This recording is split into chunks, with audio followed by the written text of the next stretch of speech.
আমাদের সরকারের স্লোগান কি স্লোগান? এক ত্রিপুরা শ্রেষ্ঠ। আমরা এই লক্ষ্যে 2018 থেকে কাজ শুরু করেছি এবং এর মধ্যে আমাদের ট্রেনিং কৃষি দপ্তর বিশেষ করে কৃষকদের আয় যাতে বেশি হয়, কৃষকদের আয় যাতে ডাবল হয়, ডাবল থেকে বেশি হয়, সেই জন্য সকল রকম প্রচেষ্টা চালিয়ে দিয়েছে। আপনারা জানেন রাজ্যের উন্নয়নের মূল ভিত্তি কিন্তু কৃষি এবং বর্তমানে ত্রিপুরা রাজ্যে 3টা জেলা খাদ্য স্বয়ম্বর এবং যা উৎপাদন এর থেকে বেশি, যা দরকার এর থেকে বেশি উৎপাদন করছে না। কি শাকসবজি, কি খাদ্যশস্য, কি চা। দক্ষিণ ত্রিপুরা, গোমতী জেলা এবং সীমান্ত জেলা এরা খাদ্য স্বয়ম্বর, বরঞ্চ উদ্বৃত্ত তারা উৎপাদন করছে।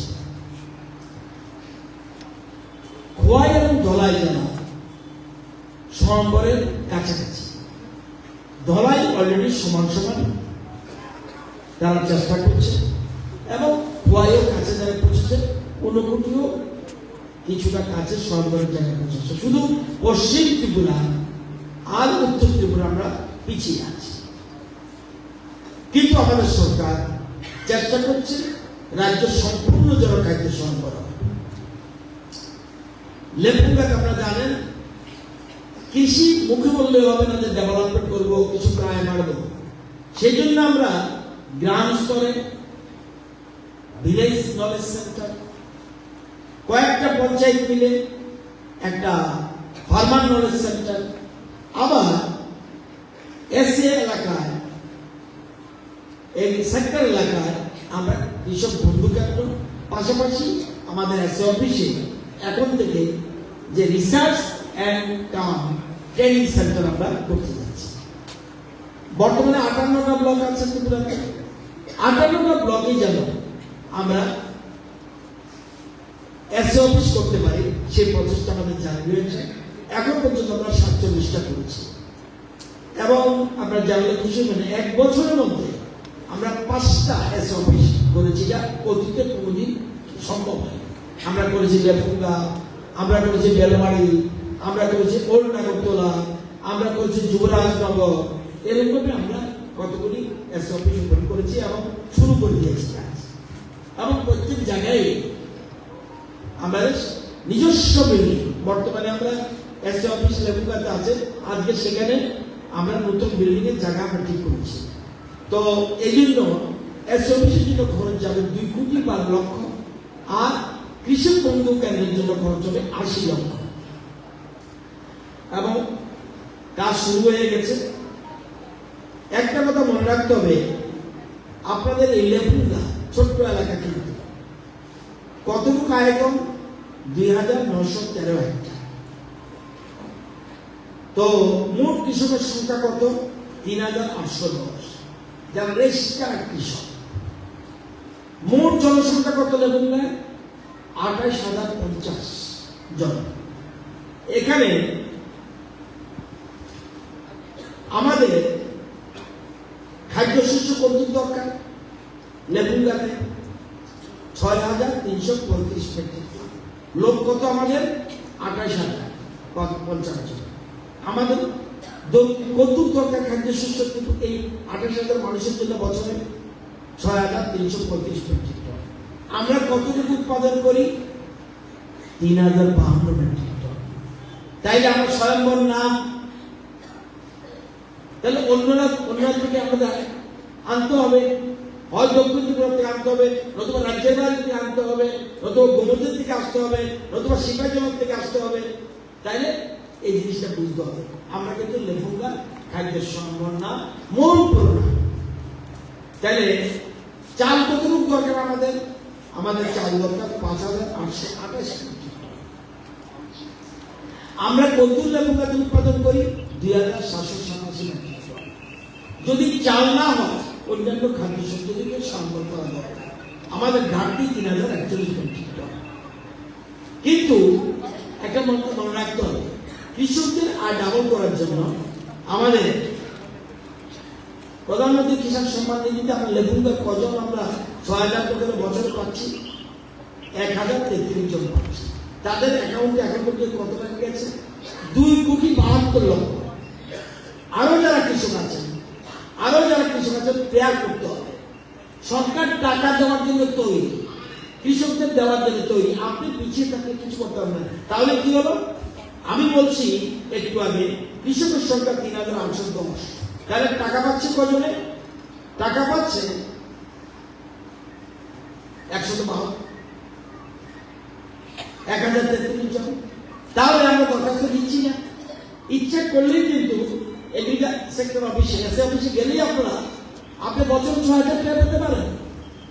তাহলে অথচ আপনাকে তো এই কাজটা করতে হবে। তো আমরা কৃষি ঋণ, কজন কৃষি ঋণ পেয়েছে? 152 জন। কত টাকা? 37,04,000। আরো মানুষ চান, সেই ব্যবস্থা আমাদের আছে। কিন্তু আপনাকে স্বয়ম্বর হতে হবে। ফসল বীমা যোজনায় আজকের থেকে আরম্ভ করে ফার্ম প্রেসিডেন্ট আমরা এর মধ্যে এই লেপুঙ্গা এলাকায় 235 জনকে আমরা কৃষি যন্ত্রপাতি দিয়েছি। আমাদের আগের মতো দিন নেই।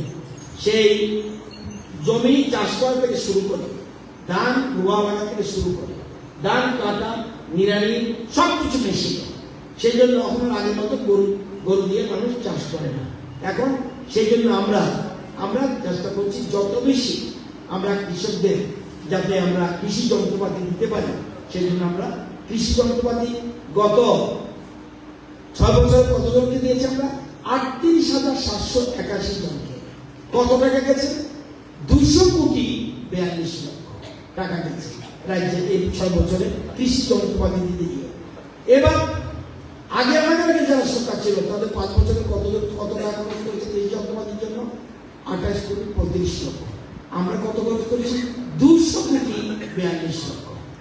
আমরা আরো বেশি। আজকেও আমাদের একটা সেলফ হেল্প গ্রুপ যারা 10 লক্ষ টাকা যন্ত্রপাতি পাবে, এটা হলো নুখন কাতাল, এটা হলো এসএসজি গ্রুপ, এটা রাজগাঁ বিএস। তারাও কিন্তু 10 লক্ষ টাকা যন্ত্রপাতি পাবে এবং 9.5 লক্ষ টাকা দিচ্ছে গভর্নমেন্ট, শুধু ওরা দেবে 50,000 টাকা। তারাও সবাই কৃষকের সাথে যুক্ত করতে হবে।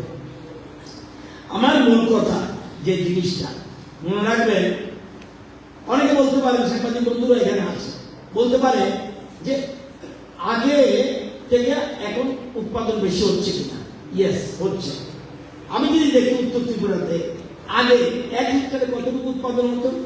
2,258। এখন কত হচ্ছে? 2,818 কেজি। উনকুড়িতে আগে হতো 2,712 কেজি পার হেক্টর, এখন হচ্ছে 2,939 কেজি। দলাইতে 2,254 কেজি, এখন হচ্ছে 2,518 কেজি। খোয়াইতে 2,665 কেজি, এখন হচ্ছে 2,949 কেজি। পশ্চিম ত্রিপুরাতে 2,530 কেজি, এখন হচ্ছে 3,206 কেজি। সিপাহীজলাতে 3,050 কেজি, এখন হচ্ছে 3,377 কেজি। গোমতীতে 2,661 কেজি পার হেক্টরে, এখন হচ্ছে 3,072 কেজি। দক্ষিণ ত্রিপুরাতে 3,017 কেজি পার হেক্টরে, এখন হচ্ছে 3,121 কেজি। আমরা উৎপাদন বাড়ছে, কিন্তু আরো বাড়াতে হবে, না হলে স্বয়ম্বর হওয়া সম্ভব নয়। কৃষি জমির পরিমাণ কমে যাচ্ছে, কিন্তু আমাদের সেই জন্যই এক জায়গায় অল্প সময়ের মধ্যে বেশি ফসল উৎপাদন করতে হবে। আমরা বিভিন্ন ক্ষেত্রে, শুধু এটা না, আজকে আমরা অসমে আনারস, এটা স্ট্যাগারিং পদ্ধতিতে আনারস, এটা আমরা শুরু করছি, আগে এটা ছিল না। দেখুন, আমি আপনাদের একটা জিনিস দেখবেন, যেমন আমরা ফল চাষে কি করছি, আগে আনারস কত হেক্টর করছে? 595 হেক্টর। তাদের 5 বছরে 595 হেক্টর। আমরা কত করছি 5 বছরে? 5,597 হেক্টর। কাঁঠাল আগে একটু করতো না, আমরা করেছি 450 হেক্টর। লেবু আগের সরকারি ভাবে করতো না, আমরা বলেছি ৬,২১৩ হেক্টর। এরকম ভাবে আনারস, কাঁঠাল, লেবু, কলা, আম, মুসাম্বি, কমলা, কমলম মানে এটা ড্রাগন ফ্রুট, এভোকাডো, রামবুটান বা সুপারি, নারকেল, কাজু বাদাম, হাইব্রিড সবজি, ফুল চাষ। আপনারা জানেন যে ফুল চাষে এখানে একটা আমাদের লিচন কত কত কত কত কত সাহায্য করেছে সরকারে, 4 লাখ টাকা তোমার দিয়েছে। এখন তুমি কত ফসল বিক্রি করতে, কত ফুল বিক্রি করতে পারবে? সপ্তাহে 2,000, বছরে কত? বছরে। তাহলে ফুল চাষ আমরা দেখলে বুঝবেন, ফুলের চাষে ফুলের এত চাহিদা যেটা কল্পনা করতে পারবে না, এবং বছরে 50,000 টাকা রোজগার করছে। এখন যদি কেউ বলে আমি বেকার, সে কিন্তু অলস। সরকার সব সাহায্য করবে, যে কোনো জিনিস। জায়গা খালি রাখবেন না, জায়গা খালি রাখলে কিন্তু সফল হতে পারবে না। ঠিক আছে, আমরা যখন চাকরি বাকরি পাবেন, এমএ পাস বলে আমি কৃষি কাজ করতে পারবো না, এই কথা সম্পূর্ণ ভুল। তোমার কোয়ালিফিকেশন কি? এমএ, সে কেন কৃষি কাজ করছে? কৃষিতে লজ্জা নেই। আমার বাবা কৃষক, ওর বাবা কৃষক, আপনাদের সকলের বাবা প্রায় কৃষক। কৃষিতে লজ্জা নেই। কৃষক মানে গরিব না, লক্ষ লক্ষ টাকা রোজগার করছে অনেকে যারা কৃষি কাজ করে। সরকার পাশে আছে। আপনার আধুনিক পদ্ধতিতে চিকিৎসা চাষ করার জন্য আমরা এটিএম বিটিএম মানে এরা এগ্রিকালচার এক্সপার্ট ছেলেরা মেয়েরা আজকে আমরা প্রস্তুতি দিচ্ছি, এসএ অফিসে দিচ্ছি, কৃষক বন্ধু কেন্দ্রে দিচ্ছি, এমনকি কোথাও কোথাও ফার্মার নলেজ সেন্টারেও আমরা দিচ্ছি। তো সবাইকে অনুরোধ করবো কৃষিতে স্বয়ম্বর হতে হবে। অন্যান্য আপনারা জানেন রাস্তাঘাট থেকে শুরু করে সবকিছু আমরা করছি। কোন রাস্তা আমরা আগামী দিনে লেপুঙ্গা যে হাসপাতাল সেটাকেও পিএইচসি করার জন্য আমরা প্ল্যান করেছি। আজকেই সকালে স্বাস্থ্য দপ্তর সেক্রেটারির সাথে কথা বলেছেন, মুখ্যমন্ত্রীর সাথে আমি কথা বলেছি, কথা বলে এইটাকে যেন পিএইচসি করা যায় আর মোহনপুরটাকে যেন সাব ডিভিশন হসপিটাল করা যায় আমরা প্ল্যানিং করছি। সব কিছুতে আজকে উন্নয়নের বিকল্প নেই। উন্নয়ন 6 বছর অনেক হয়েছে, আমাদের শক্তি আরো বৃদ্ধি হয়েছে। এবং আপনারা জানেন এর মধ্যে বহু রাজনৈতিক দল আছে, কিন্তু উন্নয়ন বিজেপি করতে বাধ্য এবং এটা দায়বদ্ধতা এবং দেশের প্রধানমন্ত্রীরা চাইছে। আপনারা জানেন নতুন করে আমাদের শক্তি বৃদ্ধি হয়েছে। তীব্রামতা দল আমাদের সরকারের কাজে খুশি হয়ে প্লাস আগামী দিনের জনজাতিদের আরো ডেভেলপমেন্ট করার জন্য তারা এই সরকারকে সমর্থন করেছে। এবং আমরা এখন বর্তমানে বিজেপি তীব্রামতা আইপিএফটি সরকার আগামী দিনে আমরা এগিয়ে যাব। এবং কোন জায়গায় ট্রাইবেল এলাকা আরো 4 বছরের মধ্যে এই লেপুঙ্গা ব্লক যে চিত্র আগে ছিল সেই চিত্র নয়। এই লেপুঙ্গা ব্লককে আরো কিন্তু একার উন্নয়ন পারবে না, একার অনুযায়ী পারবে না, সবাই মিলে একার উন্নয়ন পারবে না। সবাই মিলে দলমত নির্বিশেষে আগামী দিনে আমরা আরো প্ল্যান করছি। আমরা জানি এর মধ্যে Lepunga school double storey building এর টেন্ডার হয়ে গেছে। আপনারা জানেন Gamchapara school double storey building tender হয়ে গেছে। আমরা এদিকে আপনাদের দুটো হয়েছে, প্লাস এগ্রিকালচার মার্কেট লেপুঙ্গাতে হওয়ার প্ল্যান হচ্ছে, প্ল্যান আমরা অলরেডি করে ফেলেছি। এদিকে অভিচরণে অলরেডি 2তলা বিল্ডিং হচ্ছে, কৃষি মার্কেট হতে যাচ্ছে। এখানে অভিচরণ স্কুল সেটাও 2তলা বিল্ডিং, সব ডেভেলপমেন্টের কোনো কাজ বাকি থাকবে না।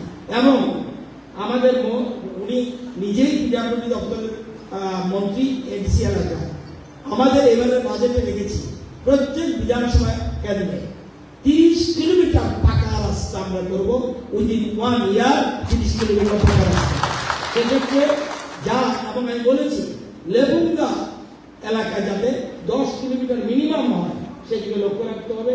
আরো দরকার হলে কিছু 2-3 কিলোমিটার আরো বেশি বাড়িয়ে দেবো, কারণ ট্রাইবেল এলাকার ডেভেলপমেন্ট ছাড়া সার্বিক উন্নয়ন সম্ভব না।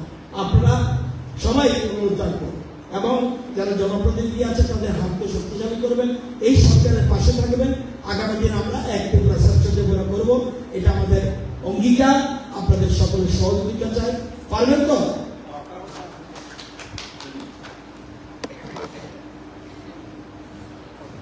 কোন জায়গা খালি রাখবেন না। কার কার জায়গা খালি আছে? অনেকের জায়গা খালি আছে। কোনো জায়গায় খালি রাখবেন না, কিচ্ছু না করুন, কাঁঠাল গাছ লাগান, আম গাছ লাগান। এখন কাঁঠালের খুব ডিমান্ড, পাকা না কাঁচা কাঁঠালের প্রচুর ডিমান্ড। এসে নিয়ে যাবে যে কোনো জায়গায়। আনারস আনটাইমে হচ্ছে এখন, আগের মতো না। ওই যে আনারসের টাইম না, তখন আমার টাইম আনটাইম কিছু নেই। যে কোনো স্ট্যাগারিং পদ্ধতিতে আমরা চাষ করছি। সুতরাং সকল রকম এখানে হচ্ছে স্ট্যাগারিং এর কিছু এই এলাকায় আমরা লেবু গাছে স্ট্যাগারিং পদ্ধতি আনারস করছি, তাই না? হচ্ছে কতটুকু কে কে করছে, কারা করছে? স্ট্যাগারিং পদ্ধতিতে, অর্থাৎ অসময়ে আনারস এখানে কত জায়গা হচ্ছে এসএসআই করি, কতটুকু করছে কোরআনে ব্যবসা করছে। নাম বলেন, কার নাম, কার জায়গা? খবর রাখতে হবে, আপনি ইয়াং, খবর রাখতে হবে। এবং এই যত কিছু সাহায্য, একটা কথা মনে রাখবেন, সরকার থেকে সব সাহায্য দেব, কিন্তু আপনারা অ্যাক্টিভ হতে হবে, যাতে আমরা স্বয়ম্বর হতে পারি, আত্মনির্ভর হতে পারি। সবাই পারবেন তো? কি হ্যাঁ বা না? শুধু মিটিং এ আসলে হবে না, শুধু মিটিং এ আসলে হবে না, নিজেরা স্বয়ম্বর হতে হবে। নিজের আমি যতটুকু ভাগ দরকার আমার পরিবারের, এই চাল আমার উৎপাদন করতে হবে, মোস্ট ইম্পর্টেন্ট। সেটা যদি আমার ধানের জায়গা না থাকে, আমি আনারস করব, আমি আম করব, আমি কাঁঠাল করব, আমি অন্য ফসল করব, বাগিচা ফসল করব, সুপারি লাগাবো, নারকেল লাগাবো। অর্থাৎ কোনো না কোনো ফসল লাগাতে হবে, যাতে আমরা স্বয়ম্বর হতে পারি। আগামী দিনে আপনাদের সহযোগিতা পেলে এই লেবুঙ্গা আরো এগিয়ে যাবে, এটা আমার বিশ্বাস। সবাইকে ধন্যবাদ। যত্ন বেলায় বেলায় হাম্বাই।